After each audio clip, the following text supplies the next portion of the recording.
Azatlygyň Lewapda kawarçysy geljek ýylyň ýanwaryndan başlap Tewitiň polisiýa bölümleriniň işgärleriniň köpçülikleýin işden boşatylmagynyň planlaşdyrylýanlygyny, ýöldürçe polisiýa işgäriniň işini ýitirmegine garaşylýanlygyny habar berýär. Hususan ýol gödäwçiligi we goraw bölümleriniň ofisierleri köpçülikleýin işden boşadylar. Olaryň arasynda pensiýa ýaşyna ýeten işgär haskan.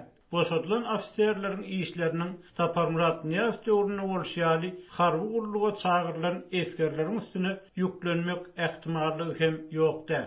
Adamlar alym merimiň adalmagyna garaşýar diýip Azatlygyň habarçysy aýtdy.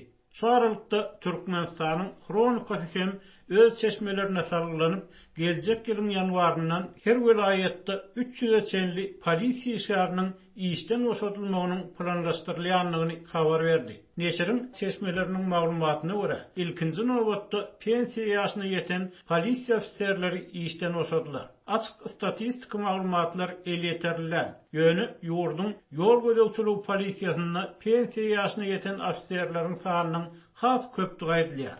Şeýle-de bu ulgamda 25 ýyl işlän we serzant derejesi bolan adatça bölümiň nowatçysy ýaly ýeňil işlerde işleýän ofisierleriň ştat kemeltme düşürilmegine garaşylýar. Bundan başga Türkmenistanyň kronikasynyň habarçylary İçeri işler ministrligi institutuna ýan studentleriň hem sanynyň azaldyljakdygyny habar berýär.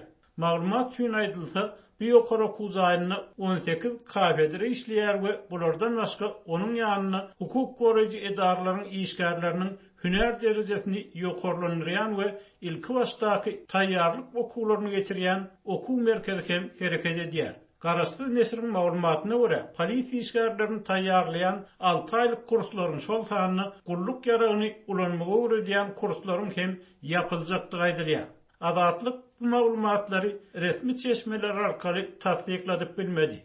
Döwlet Howpsuzlyk Keňeşiniň ýanwar-noýabr aralygynda edilen işleriň jemlerine bagyşlanyp geçirilen mejlisi öňde durýan ştat kemeltme barada hiç zat aýdylmady. Wikipediýanyň maglumatlaryna görä, Türkmenistanyň İçeri işler ministrliginiň gödäwçiligindäki polisiýa güýçleriniň hataryna takminan 25 000 adam bar.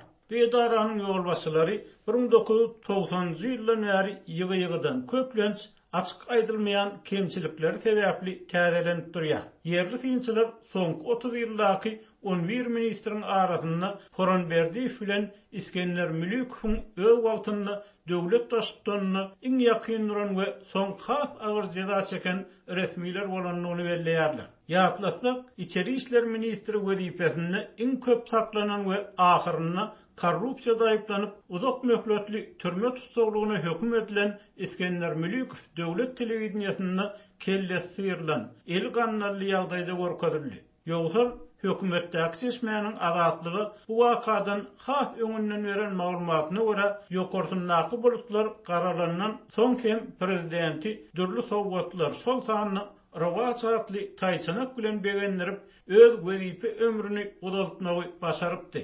İçeri işler ministrliginiň häzirki başlygy ýurtda 2017-nji ýylda turan korrupsiýa garmagalarynyň arasynda korrupsiýa garşy döredilen we soň İçeri işler ministrliginiň garamagyna geçirilen gullugyň ýolbaşçy hökmünde korrupsiýa garşy görülen çäreler barada beren hasabatlary bilen tanaldy. Ýöne synçylar onuň heminni prezidentin kakasynyň adyny ýaşaýyş toplumuna dakmak, onuň işine we durmuşyna bagyşlanan müdey döretmek bilen öňkü minister Mülükow ýaly döwlet daşytanyny yaranmakdan başga çäresiniň ýokdugyny aýdýarlar. İçeri işler ministrliginiň 11-nji ministri Mehmet Han Çakyýew Döwlet Howpsuzlyk Keňeşiniň dekabryň başynda geçirilen mejlisinde Gurbanguly Berdimuhammedowa polisiýa işgärleri üçin Mälikguly Berdimuhammedow adynaky ýaşaýyş saý toplumynyň açylyşyna gatnaşanlyk üçin ýene bir gezek hoşarlyk bildirdi. Gurrun edilen ýaşaýyş saý toplumy 20-nji noýabrda açyldy we prezident dawarydan çykyşynda döwletiň mundan beýlekde harby gullukçylaryň we olaryň başga agdalarynyň bagtyar durmuşyny üpçün etmäge ulun verecekdigini belledi. Hünärmenler Türkmenistanyň soňky ýyllarda ýakyn taryhyndaky iň agyr ykdysady krizisi başdan geçirýändigini aýdýarlar. Emma Türkmen hökümeti kıyınçylyklary boyun alman milliardlarça dollara durýan guruluş taslamalaryny dowam etdirýär we işsiz galan adamlar barada edilýän arada hakyna maglumat bermeýär.